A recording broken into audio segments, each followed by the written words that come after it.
La question 19.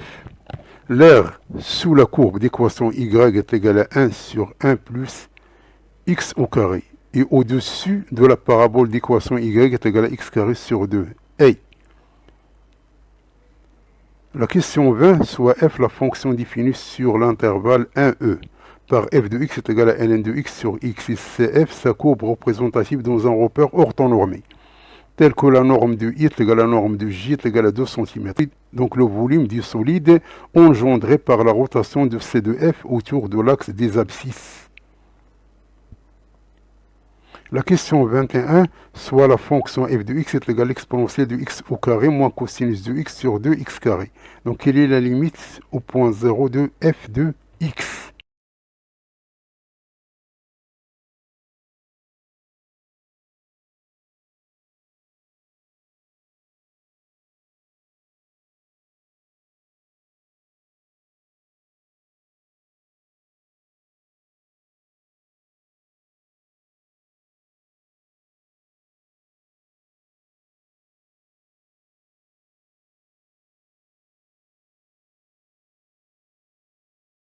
Donc, on a une courbe d'équation 1 sur 1 plus x carré et une courbe d'équation x carré sur 2. Donc, pour trouver le point d'intersection, il faut égaliser ces deux expressions. Donc, ceci nous donne, après calcul, donc c'est une équation de second degré, donc on va simplement être égal à, on a t moins 1, facteur de t plus 2 égale à 0, c'est-à-dire que t est égal à 1 ou bien t est égal à moins 2. Puisque t est supérieur ou égal à 0, donc la valeur c'est t est égal à 1. Donc si t est égal à 1, alors x carré est égal à 1, c'est-à-dire x est égal à plus ou moins 1. Donc l'air, c'est tout simplement la valeur comprise entre moins 1 et 1 de ceci, puisque ça au-dessus de celui-là. Donc on a cette intégrale ici, donc tout calcul fait, donc ça c'est facile, donc ça c'est l'arc tangente, et ça c'est x3 sur 3 avec le 2 sur 6, donc on va trouver que ceci est égal à pi sur 2 au moins 1 tiers. Donc il faut cocher la réponse E, qui est la réponse juste.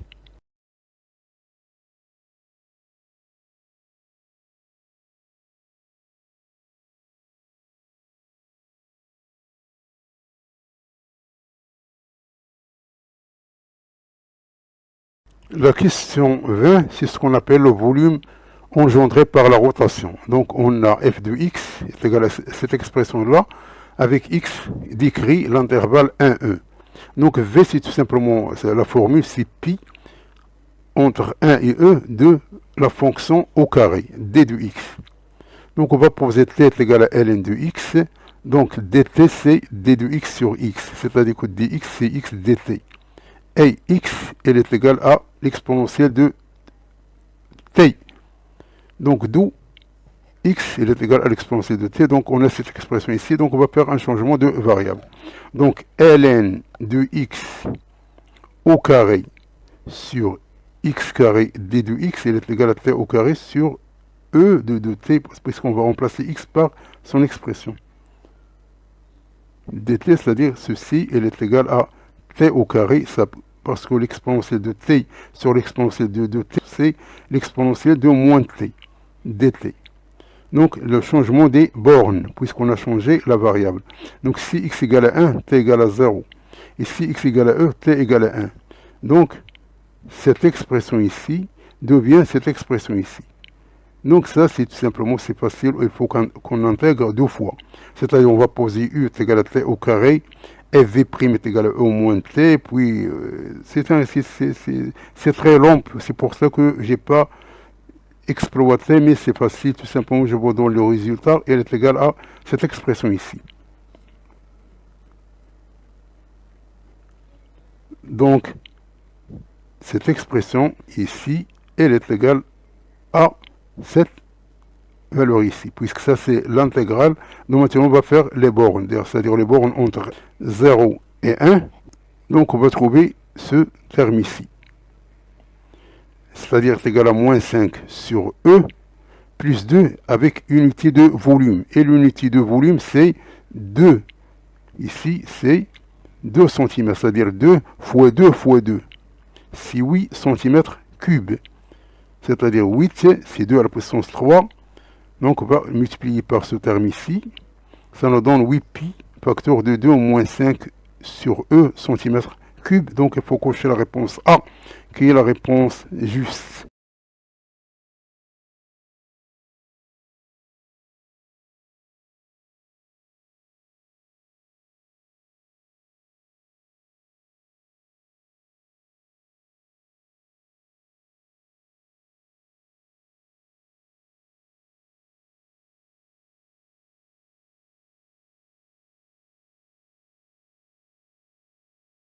La question 21, donc on a une expression sur une expression. Donc, si on remplace x par 0, on va trouver ça c'est 1 et ça c'est 1, donc ça c'est 0. Si on remplace x par 0, c'est 0. Donc on aura 0 sur 0. Donc on va appliquer ce qu'on appelle le théorème de L'Hopital. Donc on va trouver la limite de, on va dériver ce terme sur la dérivée de ce terme ici. Donc ça nous donne cette expression, et ça nous donne cette expression ici. Donc ça, on va simplifier par 2x, elle reste l'exponentielle de x carré sur 2. Et ça, on a un quart sinus de x sur x. Lorsque x tend vers 0, ce terme est tend vers 1 demi.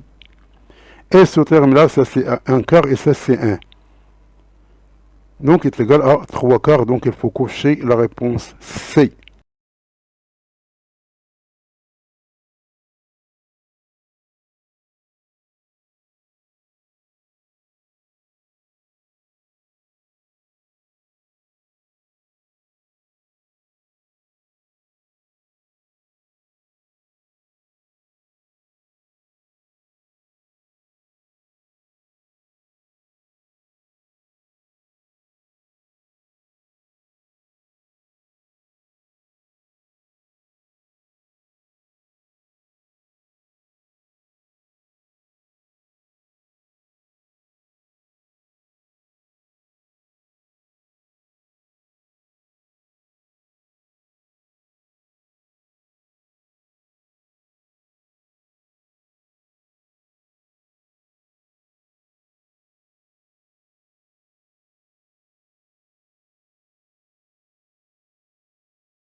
Donc ça c'est abordable. Tout simplement, il faut poser u est égal à t au carré et v' est égal à 1 moins t. Vous trouvez une expression en t, e moins t, puis vous posez u est égal à t et v' est égal à 1 moins t, et vous trouvez cette expression ici. Donc c'est facile, c'est pour cela que... Mais c'est très long.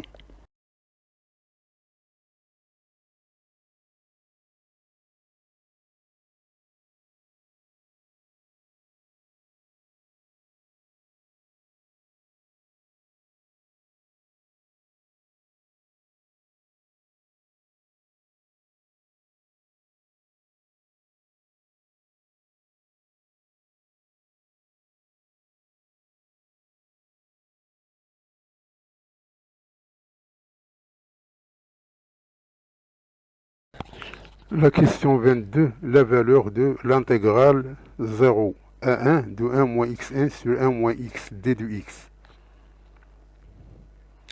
La question 23, l'intégrale i de a jusqu'à 1 sur a de ln de x sur 1 plus x au carré d de x. La question 24, soit alpha un élément de 0 de pi non inclus. On considère dans l'ensemble des nombres complexes C l'équation E alpha, qui est égale à cette expression ici. Les solutions de Z1 et Z2 de l'équation E alpha, vérifions quelle réponse qui est proposée ici.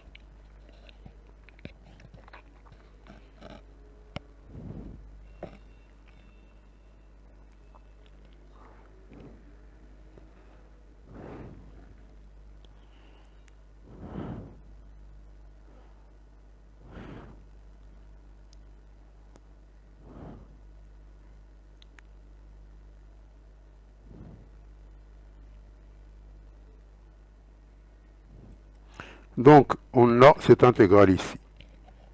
Donc, l'intégrale diverge lorsque x est égal à 1. Donc, il diverge, car le dénominateur, il s'annule. Donc, cette intégrale ici, on sait que 1 moins xn sur 1 moins x, ça c'est une progression géométrique. C'est la somme d'une progression géométrique. Elle est égale à cette expression ici, qui est égale à cette expression ici. Donc, on va remplacer cette expression par celle-là. On a cette expression ici. Donc, on va mettre ça, c'est la somme de l'intégrale. Donc, l'intégrale de la somme est égale à la somme de l'intégrale. Puisque ça, donc est égal à la somme de l'intégrale. Donc, cette intégrale, ça, c'est facile. C'est tout simplement x à la puissance k plus 1 sur k plus 1 entre 0 et 1. Donc, lorsqu'on va remplacer par ici, ça, c'est 0 et 1, ça, c'est 0 et 1. Donc, elle va nous donner 1 sur k plus 1. K, il décrit l'intervalle de 0 à n moins 1. On va faire un changement de variable, on va poser t égale à k plus 1. Donc, ceci, ça devient t égale à 1 jusqu'à n, de 1 sur t.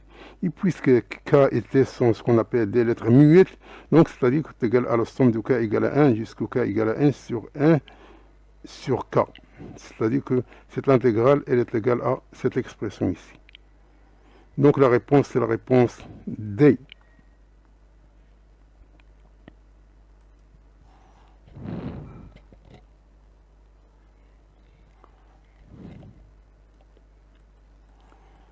La question 23. On a cette expression ici. Donc, on va poser u est égal à 1 sur x. Donc, on va remplacer. Donc, x est égal à 1 sur u. Et d de x, elle est égale à moins du sur e au carré. Donc, on va faire un changement de variable. Lorsque on remplace x par a, ça devient 1 sur a. Et lorsqu'on va remplacer par 1 sur a, il devient a. Donc, on a cette expression ici. Donc, ceci, elle est égale à moins i. Donc, on a i égale à moins i, c'est-à-dire 2i égale à 0, c'est-à-dire i égale à 0. Donc, la réponse, c'est la réponse E.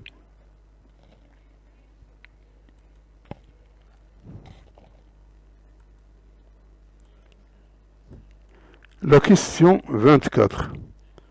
On a cette équation ici, donc, tout simplement, donc, cette équation ici, c'est de la forme AZ plus B, avec A est égal à ce terme multiplié par Z, et le terme constant, c'est un B.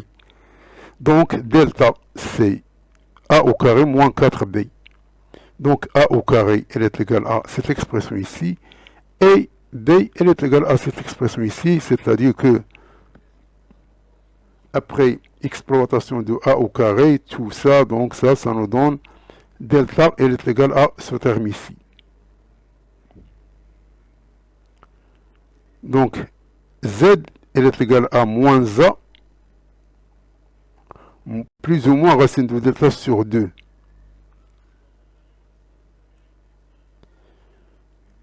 Donc, après exploitation, on va trouver ce terme ici. Elle est égale à ce terme ici. Donc, Z1 est égal au terme avec plus et Z2 est égal au terme avec moins. Donc, on a l'équation, c'est égal à 0. Donc, sous cette forme ici, on sait que Z1 fois Z2, c'est-à-dire si on a cette équation ici, Z1 fois Z2, elle est égale au terme constant, c'est égal à B. Donc, Z1 fois Z2 égale à B, c'est-à-dire le module, elle est égale au module de B. Le module de Z1, Z2, elle est égale à B. On va la remplacer ici. C'est-à-dire qu'on a donc Z1, c'est-à-dire que le module de Z1 qui multiplie le module de Z2 est égal au module de B. Or, le module de B, puisque B, là, on connaît ça, son expression. B, c'est cette expression ici.